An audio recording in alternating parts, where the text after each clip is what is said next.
Today we're relaxing by the lake with Linda, a QHS member whose life journey is as refreshing and inspiring as a day spent by the water. But what currents guided her to where she is today? Let's take a peaceful stroll through her story and see what's been happening behind the scenes. My name is Linda, and I want to share a little bit about myself today. My mother always told me my ancestors came from Russia or Germany, but I've done a lot of genealogy and haven't found any evidence of that. It all seems to be United Kingdom, best I can tell. My mother was an excellent seamstress. She taught sewing lessons. She made dresses for a lot of doctors' offices here in town. And she made the complete wardrobe for a Miss North Carolina winner one year.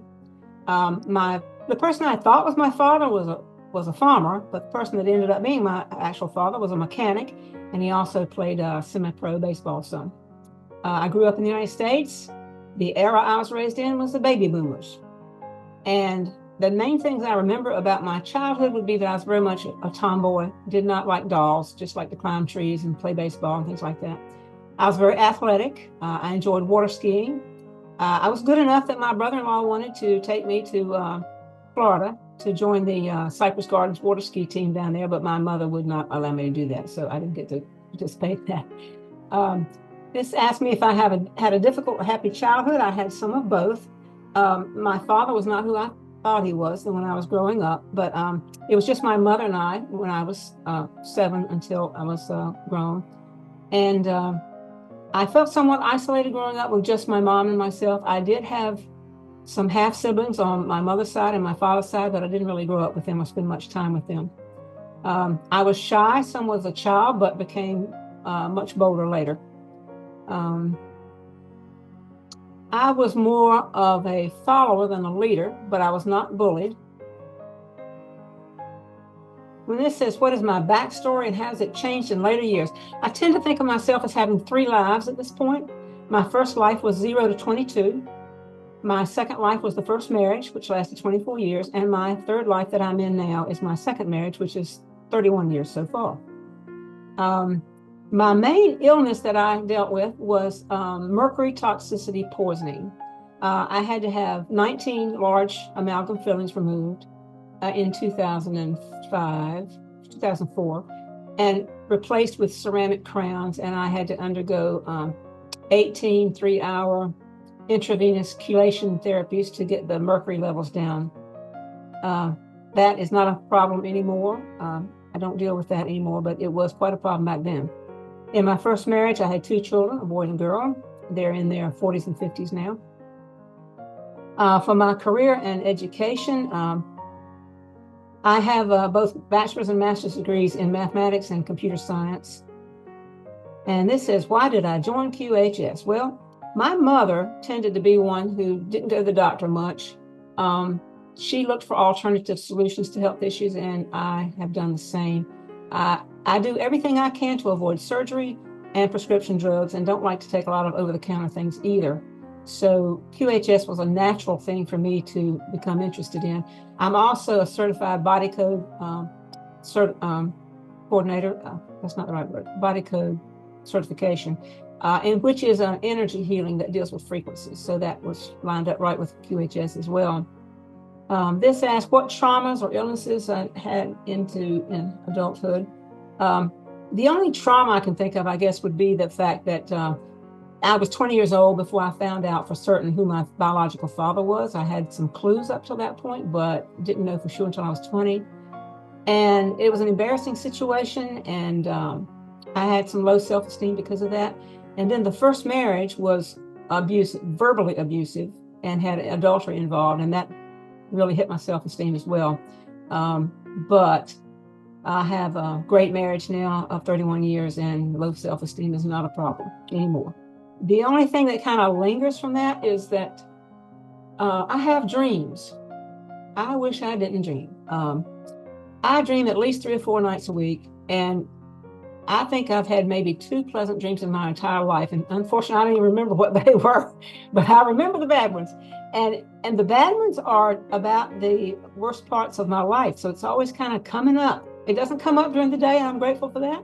but it's in the dreams a lot. I do not know why. I keep thinking it's supposed to be therapeutic somehow, but I'm not finding it to be therapeutic so far.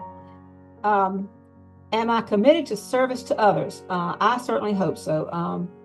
I enjoy helping people. I have been president of the women's organization in my church for 4 different times, and it is very service oriented. And I do like to help my neighbors and friends in any way that I possibly can that I feel like I'm qualified to do. Am I interested in being a future QHS leader? I hope I already am. I've already gotten 6 people using QHS products, and they have gotten people using them also. But I would certainly be interested in knowing what any opportunities might be available as far as being a future QHS leader in other areas that I'm not already doing. And certainly would be interested in listening to those opportunities to decide if I thought that was a good fit for me. What did I do to adjust challenges in my life? Well, in my first interview with Tracy, I told her I would like to lose some weight and to drop 2 dress sizes. And in the past 18 months, I've lost 65 pounds and dropped 3 dress sizes. So I'm very pleased with that.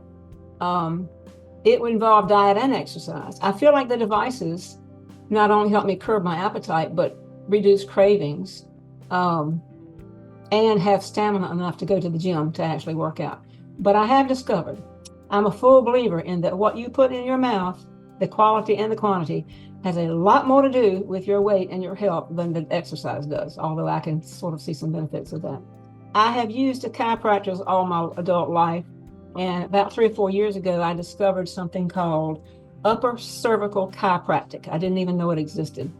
It involves working with just the top 2 or 3 vertebrae of the spine.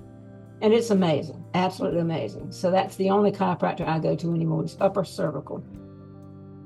Skills and abilities due to injury, illness, or issues. I think because of growing up pretty much as an only child, basically, my loneliness led me to music. I took piano at age 12, only about 9 months worth, but I ended up playing a lot for church. And so I play piano, and I play organ, and I learned how to play the guitar when I was in college. So I spend a lot of time with musical instruments and also singing. And that's been a great therapy for me. I'd like to be more slender. I could still lose another 15, 20 pounds. More tone. I've decided that the gym I've been going to the gym now for 9 months, and I can't find that it does a lot for toning. I think when your muscles, cells get a certain age, they don't respond as quickly as when you're younger. I'm sure they don't, even if you're doing a lot of exercise. I think it's going to take the do-over to take care of some of those things. I'm looking forward to that. Like to get rid of some wrinkles, more energy, get my brown hair back, and some more mental clarity. I'm grateful for the memory that I have, but there's some times when I'm thinking, yeah, that could be better. Well, I have enjoyed throughout my life, except for the mercury issue and losing so many teeth, crowns of teeth. I have enjoyed pretty good health. But I would be looking forward to, as I said, losing a few more pounds, getting in shape, more muscle tone, some balance issues still need to be resolved. I'm really looking forward most to more of my family and friends who are trying the devices or thinking about trying the devices, to having their success. I do believe faith is a big part of anything working in your life, including QHS. And I find myself trying to help them find the faith to believe it's going to work for them as well. And when I read the QHS Telegram site, I sometimes get very depressed at the people who have much more serious health issues than I have had, who are still waiting for some help. And I pray for them, and I just encourage them to have more faith that I know it's coming. Right now, I'm kind of in a down slump. I'm gaining a few pounds back. I'm not feeling quite as good as I did at one time. And yet I know that the technology is working on something all the time. It's probably working on something for me right now that I don't even know I've got that needs to be fixed. And so it's working on that, and it's not working on some things it has maybe as much in the past. And I know that it needs to be looked at that way. And with the faith and the knowledge that the technology is there, it's working on what it's supposed to be working, that along with that faith, I think people can endure and wait to see those miracles that they are waiting for and need so much. Join us on the Prequel, where every story matters and every voice is heard. Because here at QHS, we're all about healing, learning, and growing together.